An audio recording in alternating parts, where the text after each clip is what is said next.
नमस्कार प्यारे विद्यार्थियों, आज का video B Ed sessional work diary को किस प्रकार भरें। आज का सब्जेक्ट है समकालीन भारतीय शिक्षा के मूल तत्व। बीएड प्रथम वर्ष जिसका द्वितीय प्रश्न पत्र है, तो इसका आज का वीडियो रहेगा द्वितीय प्रश्न पत्र यानी समकालीन भारतीय शिक्षा के मूल तत्व। आप समझ गए होंगे समकालीन शिक्षा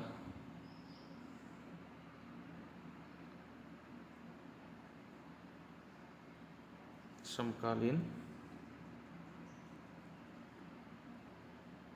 भारतीय शिक्षा के मूल तत्व, ये हैं सेकंड पेपर बीएड प्रथम वर्ष। ठीक है, बीएड फर्स्ट ईयर के लिए प्रथम वर्ष के लिए ये वीडियो रहेगा। चलिएगा शुरुआत करते हैं आज का वीडियो का। तो सबसे पहले हैं समाजीकरण एवं परिवार।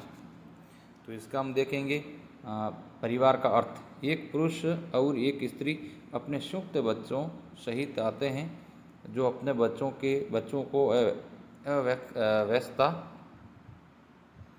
की अवधि में एक ही निवास पर साथ साथ रहते हैं, लेकिन इसके भी अनेक रूप भेद हैं। अतः बिना बच्चों वाले परिवार होते हैं या गोद लिए हुए बच्चों वाले परिवार होते हैं। ऐसे परिवार होते हैं जिनमें मनुष्य का स्त्री और बच्चों से पृथक निवास स्थान होता है। यहाँ दादा दादी, चाचा चाची और पोते पोती सदस्य होते हैं, जिनमें एक से अधिक पत्नी या पति अथवा दोनों होते हैं, या जिनमें विधवा माता और उनके बच्चे होते, या जिसमें एक माता और उसके गोद लिए हुए बच्चे होते हैं। स्पष्ट है कि परिवार के इन विविध रूपों को एक ही परिभाषा में समाविष्ट करना बड़ा कठिन कार्य है। परिवार की किसी भी परिभाषा में दो तत्वों का होना आवश्यक है। नंबर एक, परिवार की परिभाषा इतनी विस्तृत होनी चाहिए कि उसमें उसके सभी रूप आ जाए, और दूसरा, वह इतनी विशिष्ट भी होनी चाहिए कि सीमांत समूह जैसे गृहस्थी और संबंधी वर्ग, भातृसंघ आदि इसकी परिभाषा में न आ सकें। एक परिवार उन व्यक्तियों का समूह है जो विवाह, रक्त अथवा गोद लेने के संबंधों में एक दूसरे से बंधे रहते हैं, जो एक गृहस्थी का निर्माण करते हैं, जो पति पत्नी, माता पिता, पुत्र पुत्री और भाई बहन की निजी सामाजिक भूमिका में एक दूसरे के साथ अंतःक्रिया और अंतः संसार करते रहते हैं, और जो एक सामान्य संस्कृति का निर्माण करते हैं तथा उसे बनाए रखते हैं। आगे देखिए, परिभाषा दी हुई है मैकाइवर और पेज के अनुसार। परिभाषा उन्होंने दी है कि परिवार एक ऐसा समूह है जो सुनिश्चित और स्थायी यौन संबंधों द्वारा परिभाषित किया जाता है। तो बच्चों के प्रजनन एवं पालन पोषण के लिए अवसर प्रदान करता है। इसमें समपार्श्विक अथवा सहायक संबंधी भी हो सकते हैं, लेकिन इसका निर्माण पति पत्नी के एक साथ रहने और बच्चों के साथ रहने और बच्चों के साथ मिलकर एक विशिष्ट इकाई बनने से होता है। परिवार का आधार मनुष्य की दैहिक, सामाजिक और सामाजिक आवश्यकता है, दैहिक, मानसिक और सामाजिक आवश्यकता होता है। जुकरमैन के अनुसार एक परिवार समूह पुरुष स्थायी उसकी स्त्री या स्त्रियों और उनके बच्चों से मिलकर बनता है, और कभी कभी इनमें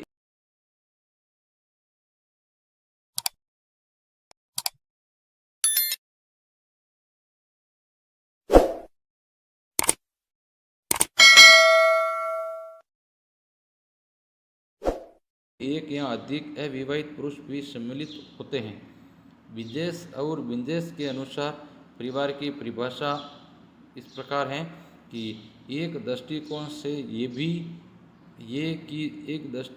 ये की जा सकती है कि एक स्त्री बच्चों के सहित और एक पुरुष उनकी देख रेख करने हेतु। मार्डॉक ने लिखा है कि परिवार एक ऐसा सामाजिक समूह है जिसमें सामान्य निवास, आर्थिक सहयोग और प्रजनन विशेषताओं के रूप में पाए जाते हैं। इसमें दोनों लिंगों के वयस्क सम्मिलित होते हैं, जिसमें से कम दो में सामाजिक दृष्टि से स्वीकृत यौन संबंध होता है और यौन संबंधों में बंधे इन बयानों के स्वयं के अथवा गोद लिए हुए एक या अधिक बच्चे होते हैं। इस प्रकार आप इसको देख करके वो आराम से आप इस डायरी को है वो बना सकते हैं। अब देखिए परिवार की प्रमुख विशेषताओं की बात करें तो इन्होंने संक्षिप्त है वो परिवारों की विशेषता भी इन्होंने दी है। जैसे पहली विशेषता है सार्वभौमिकता, दूसरी विशेषता है भावनात्मक आधार, तीसरी विशेषता है रचनात्मक प्रभाव जिसमें सीमित आकार, और पांचवी विशेषता है सामाजिक संरचना में केंद्रीय स्थिति, छठी विशेषता है सदस्यों का उत्तरदायित्व, सातवीं विशेषता है सामाजिक नियंत्रण। तो सभी विशेषताओं को आपको संक्षिप्त में इसकी जानकारी है वो देनी होती है। आठवीं विशेषता है परिवार की स्थायी और अस्थायी प्रकृति। इस प्रकार इनकी कुल 8 विशेषताएं थी। आगे है परिवार की उपयुक्त के आधार पर इसके अतिरिक्त कुछ अन्य सामान्य विशेषता भी हैं जो ये हैं। इस 8 के अतिरिक्त भी कुछ सामान्य विशेषताएं भी हैं जो इस प्रकार, जिसमें पहली है वैवाहिक संबंध, दूसरा है आर्थिक व्यवस्था, तीसरा है वंश नाम, जिसमें इसमें लिखा हुआ है कि प्रत्येक परिवार में वंश नाम को चलाए रखने की एक व्यवस्था पाई जाती है। वंश नाम को निश्चित करने के संबंध में कुछ नियम पाए जाते हैं। परिवार में प्रत्येक बच्चे को किसी नियम के आधार पर उपनाम या वंश नाम प्राप्त होता है। इस प्रकार इनको संक्षिप्त जानकारी आपको देनी है वो होती है। अगर देखिए परिवार का समाजशास्त्री महत्व, तो परिवार का समाजशास्त्री क्या महत्व है इसके बारे में संक्षिप्त जानकारी है वो आपको देनी होती है, जो आप इस वीडियो के माध्यम से आप आराम से वो लिख सकते हैं। आगे चलिएगा, तो ये संक्षिप्त जानकारी है उसको आप अपने कॉपी के अंदर एज इट इज़ है वो लिख सकते हैं। आगे है परिवार के कार्य, तो जिसमें पहला है परिवार के मौलिक एवं सार्वभौमिक कार्य, जिसमें प्राणशास्त्रीय कार्य, इसमें पहले का अ है यौन इच्छाओं की पूर्ति, दूसरा है संतानोत्पत्ति, तीसरा है बच्चों का पालन पोषण, दूसरा कार्य है मनोवैज्ञानिक कार्य, जिसमें बच्चों के साथ मनोवैज्ञानिक कार्य जो कार्य किस प्रकार किए जाए उसके बारे में संक्षिप्त जानकारी है वो आपको लिखनी होती है, जो आपके इसके अंदर पूरा हुआ लिखा हुआ है। तो आप उसको देख करके आराम से वो लिख सकते हैं। आगे देखिए परिवार के परंपरागत कार्य। ये परंपरागत कार्य क्या है, जिसमें पहला प्राणी शास्त्र कार्य, जिसमें सदस्यों को शारीरिक रक्षा करना है, भोजन तथा वस्त्र की व्यवस्था करना है, स्थान की व्यवस्था करना है। इस प्रकार के 3 है वो कार्य है वो परंपरागत कार्य। इस प्रकार ये आपका आज का पेपर था, सेकंड पेपर, जिसका नाम है समकालीन भारतीय शिक्षा के मूल तत्व। तो आपको ये वीडियो अच्छा लगा होगा, आप अपने दोस्तों के साथ भी इसको शेयर ज़रूर करें। बहुत बहुत धन्यवाद।